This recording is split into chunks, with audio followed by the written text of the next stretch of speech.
If freedom is to survive and prosper, it will require the sacrifice, the effort and the thoughtful attention of every citizen. The stories of past courage can teach, they can offer hope, they can provide inspiration. But they cannot supply courage itself. For this, each man must look into his own soul.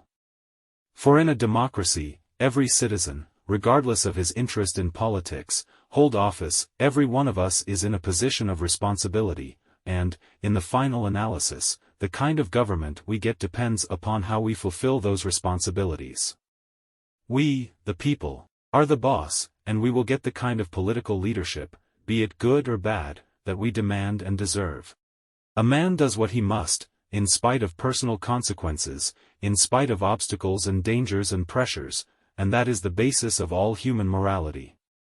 Let us not emphasize all on which we differ but all we have in common. Let us consider not what we fear separately but what we share together. Let every nation know, whether it wishes us well or ill, that we shall pay any price, bear any burden, meet any hardship, support any friend, oppose any foe to assure the survival and the success of liberty. United there is little we cannot do in a host of cooperative ventures. Divided there is little we can do, for we dare not meet a powerful challenge at odds and split.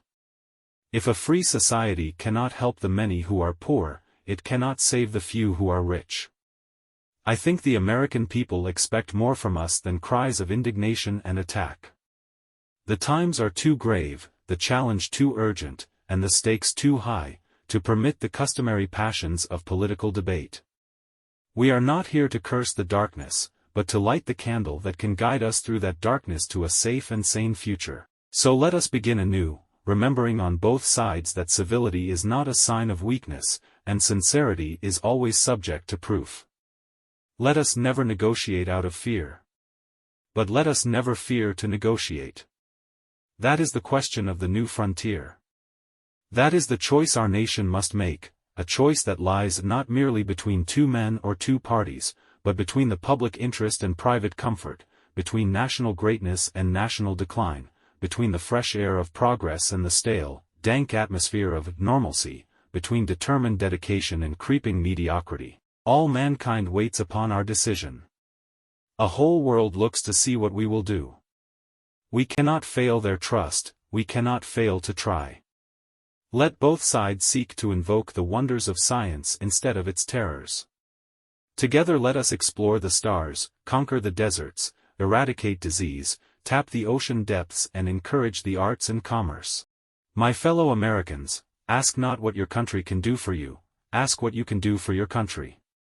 My fellow Americans, let us take that first step. Let us step back from the shadow of war and seek out the way of peace. And if that journey is 1,000 miles, or even more, let history record that we, in this land, at this time, took the first step. I have said that control of arms is a mission that we undertake particularly for our children and our grandchildren and that they have no lobby in Washington.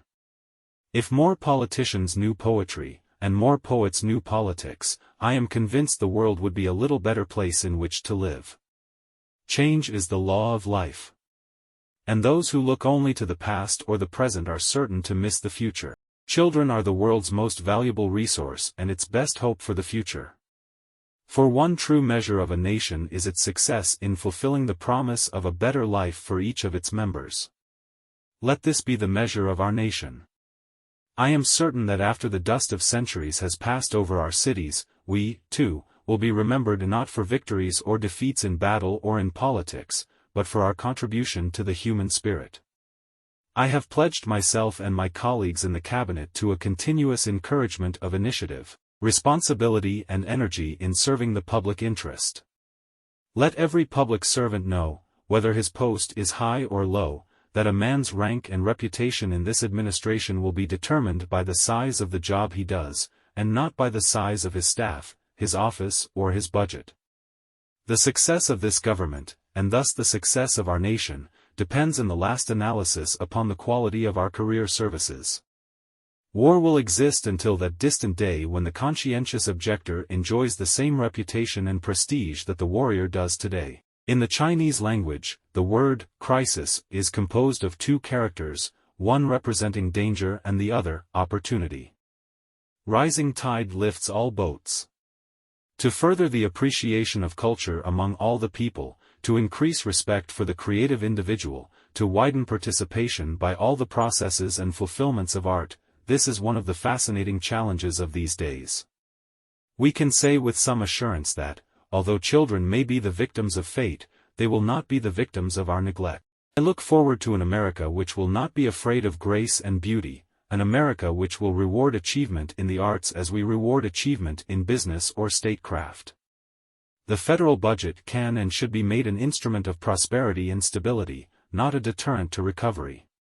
We must never forget that art is not a form of propaganda, it is a form of truth. The time to repair the roof is when the sun is shining, by filling 3 basic gaps in our anti-recession protection. It may be different elsewhere. But democratic society, in it, the highest duty of the writer, the composer, the artist is to remain true to himself and to let the chips fall where they may. It is increasingly clear that no matter what party is in power, so long as our national security needs keep rising, an economy hampered by restrictive tax rates will never produce enough jobs or enough profits. Now let me make it clear that I believe there can only be one defense policy for the United States, and that is summed up in the word first.